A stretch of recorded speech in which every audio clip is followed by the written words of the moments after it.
In the mid part of the 1800s, America was being ripped apart. Political, cultural, economic, moral differences were forcing apart the North and the South. Neighbor would turn on neighbor, brother on brother. In fewer places was this more apparent than in the border states.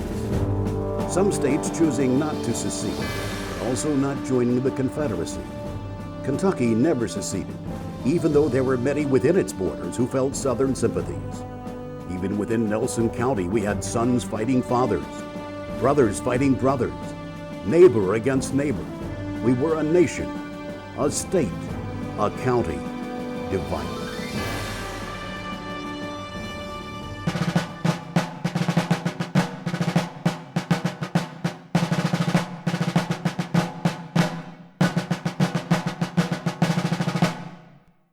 The search for water in the Chaplain Hills is what set off the battle at Perryville.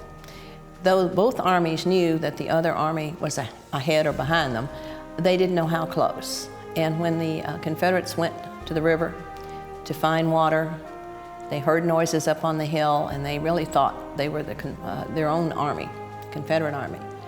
But when they investigated, it was the Union army, and they were that close that they could hear them. And of course, they started fighting, had a skirmish, I think they called. And this was on the night of October 7th. Well, the word went out that they were going to have a battle the next morning at 5. The Union Army unit that was there, again, visualize them spread out. It would almost be like if you were spread out without any way to communicate with each other, how do you tell part of your army to move up, and how do you tell the others to hold fast and all? And this was a very confusing area. Bragg's army of 16,000, we know, were right there. Some others had gotten ahead and gone on to Danville and Harrodsburg, but the records indicate 16,000 of the Confederate soldiers were involved in this battle. Buell's army had over 50,000 soldiers, and they were spread out like molasses all behind them, all up and down. Again, the hills, the wind, the need for water, all of these other conditions made a difference in this battle. Bragg is sitting over between Harrodsburg, and he is telling his officers they're going to attack at 5 in the morning. Well, some of his officers didn't have their act together, as we'd say today, and they didn't get this attack off. Then he finally said, we will attack at 1 in the afternoon. Well, he finally got some of them going the right direction, and they did attack at 1, but not the entire army. And the confusion of orders, the confusion of the conditions, and McCook's division, who had just come from Bloomfield, they were holding strong. Even though the Confederates had surprised them and probably should have overrun them, they must have been a more tenacious group because they held strong. But in holding strong, they lost a lot of their soldiers.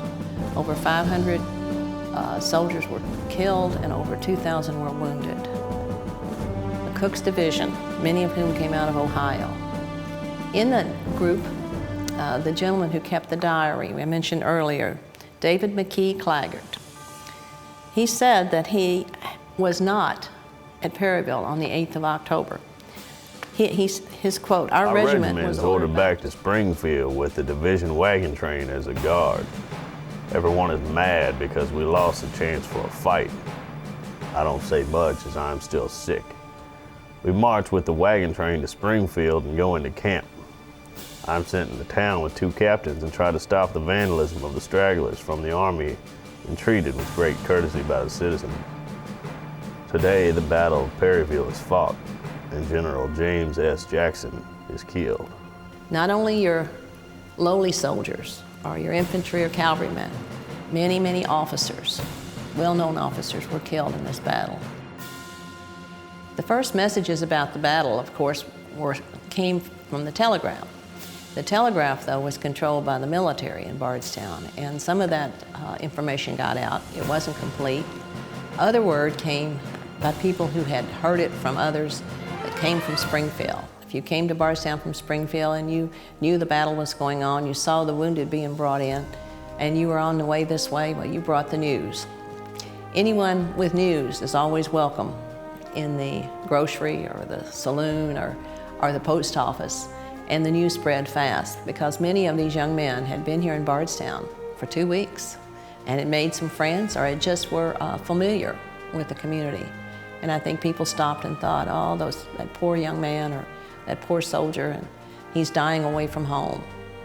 Most of the soldiers with Bragg's army were from Alabama, Mississippi, Louisiana, some Texans, even though there were Kentucky units in it. The majority of the soldiers who were killed and wounded were not from Kentucky. Many of the Confederate wounded who were captured at Perryville were brought to Bardstown to St. Joseph Hospital.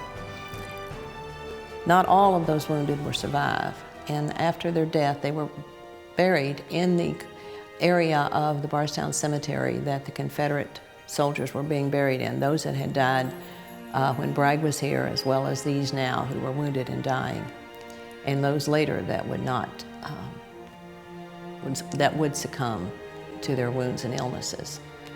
Today there are over 63 graves that are maintained and honored in the fact that these poor boys died away from home and their families were not able to come and get their bodies.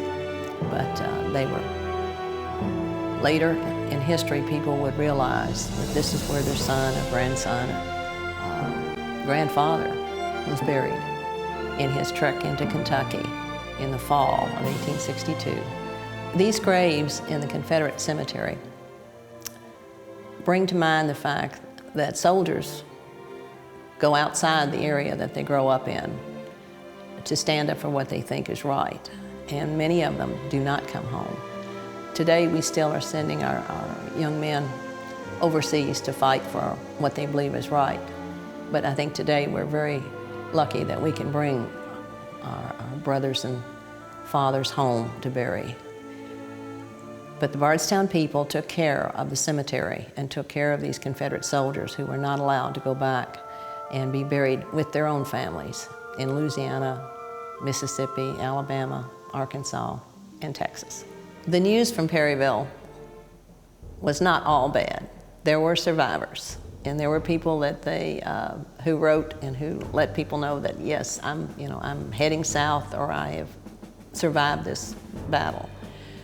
But the reality was the news was much worse than anyone knew, and it would be weeks before everyone had all the story. The newspapers exaggerated, the newspapers picked up this and that, and it probably would be 2 months before the entire story of Perryville was known by the people in Bardstown. But by this time, in 2 months, they realized that the Confederate Army had not completely left Kentucky, because John Hunt Morgan wasn't going to slink out of Kentucky like a beaten dog. He was going to show his fellow citizens that the South was not done, that he and his men on horseback were coming back.